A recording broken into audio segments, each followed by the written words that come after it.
me ma kwaba edeba Adom TV dwumadie we eye nkranhye dwumadie na me a wo hwe me edin yam yeso eye Apostle Dr. Nita Kutego enso twa ne tia wa fra me Nita ku a ya na me de meje so ya wodo me pa cho ho tesen me yiri se ho ye me se enema bi wo ho a yankase ye yo a esi ye kwan ema ye die ne nkoso. There are things we do to ourselves that deny us success and progress, yet we turn around to blame others. I just want you to mention one or two things you've done that you yourself you know was a hindrance.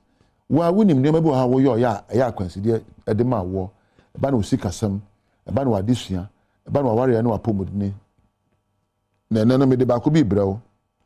There are things we hold on to that we should have let go. There comes a time when you can tell certain things are holding you back and you know you will not be better until you let go. Maybe about to say nyoma bi, suban bi, adwene bi, kasa bi ni susuye bi, esiwo ani je kwan, esiwo nkoso kwan, woni pa bi. Say ya busuani say anyonko, ono esiwo kwan, adwene bi a wo dwen, aya kwansidie, se ka wotimi jamu, enso ya untimi nyemu. I bet you, it is not that you cannot let you go. You just keep holding on to it, probably because it serves a temporal happiness.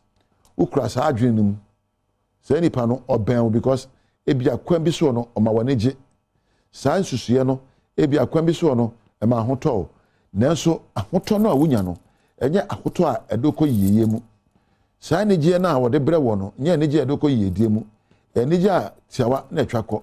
Nti abrabo a wo bui no ene da bu kompohwe abrabo mu na bisa ho se adwene ben na meta medwene ho atenka ben na meta kenya no ene ben na meta da na adie susu ben na ya mesusu ene nipa ben na mama okwan ya woni mekoba ya wodi menya na mpo wona da ne poison abrabo mu na bamodia na yifri ho.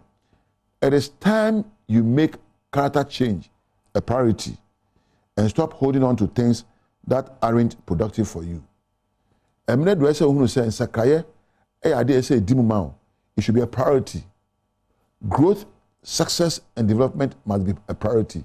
Mpuntio ye de ese edimu awakwanesa so eba no apomodne wawade usikasam wadwumam enema wo ye nyina no se ohunu se mpuntio ene ye de ebebem na ansana no na bo ha se ujamu na bo ha aya adeso na so wona adenam na ebi so timu ewo antobag mu ebi kura wo Ghana must go ebi kura wo Ecolag ebi kura wo black polythene bag na adenam abrabom na edi unya abufuo oyawdie ye nwinwi ye tete ye hanhan ni nyina ya adeso aso wo empo onipa bi wa ya obibi a wontimi nyamu aya adeso empo asem bia ye ka kire wo nkwada abremu yese ka waje mu no atu na montuo ekurao ebia ne ye bia wokunu ana were da na die ana obi ana adwuma da na die se obegye mu na nipa na aka bo mu aye ba kono ekurao na ehye nipa na ye mahye oya amenya na meye no wo ye saa wo ye wankasa ho wo ye saa udi ohunya naano ene wo ya no ye oye naano etwam naano ene esiye naano etwam enene ochina ho hia nti jai naano nsem nim na bisa ho se ne adwene ben na madwene be kenya mabrabo atenka ben na mekenya no ebe kenya mabrabo wodo endaso ejidie ne ene ana kenya sa atenka we susu ben na mesusu emra ben na ese medi so na mama mabrabo ekoye. You know, the things that stop you are often from your own thinking patterns. You can replace them. Everything is replaceable, even you. Bibia ewo ehyanemu bibia ewo abrabo mu e betimi di ahyanemu even adwuma wo ye kra eyi wudi ne obufuro beba campus wa abrabo awobo adwene bia wo adwene mu e betimi replace no atinka bia de tete wo nkwada abramo you can replace it. Belief bia de to adwene mu na no ye nyini naka bi wo yakura ne achiro ka na chi fear woman and save your life suruma na je ho nkwadi be se hwe ye nyini na ma ye suruma ba ye nyini yedu baby wo se ma eya adehye ema eya kronkron hira edemanipa ene ene bu ha ye kato wadwen proso mra akwada no say wo frantomago enti udi apepragro wo ya akwada enti uni nyansa enti wo so da bia na wo ye nkwada nyoma hwe ma men kan kire say emra me ya akwada no medwene sa akwada me kasa sa akwada na mesusu nyoma wo se nkwada na menyini ye die me jan kwada nyoma no wunyini a eya ne wo ha say wo giam kakra. You need to replace childhood thinking with adult thinking. You need to replace emotional unintelligence with emotional maturity. Obu wase me nim yonkofa say say wan hunu do odo ye nsua odo ye kasapa odo ye ne ye papa odo ye ahobrase odo ye obuo ene ne ye safata na wadon ye di. Indeed, you can replace your friends that are not helping you. You can replace the job that is making you feel suffering. You can even replace a spouse. You can replace an interest. Indeed, you can replace your thought. There's one thing you can never replace. That's your life.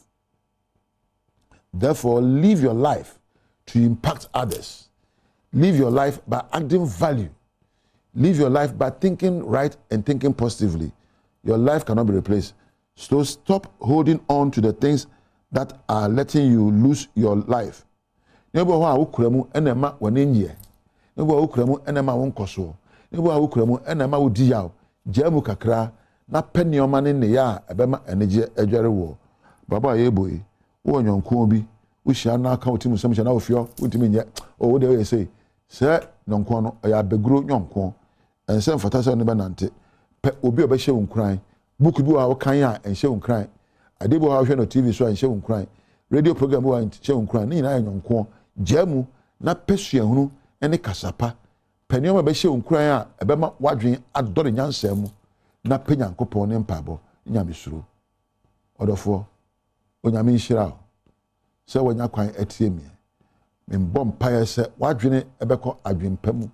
Watinka bekenya atenkapa na wonsusue Kenya empanini nsuye papa na abrabon sunsanso awie payo. Mamonna Adom TV mpanifo a ebo me Adom ase. Menna camera, sound, floor manager, lighting, MCR, ena empo producers Randolph, empo Priscilla, Sandra, ena Eja Webek ampedu ase. Medamu nyina ase. Wa wonya amrehwe mo so oni onyame ntina. Koso ana hebe adwumede. De edoso na eba. Macrao.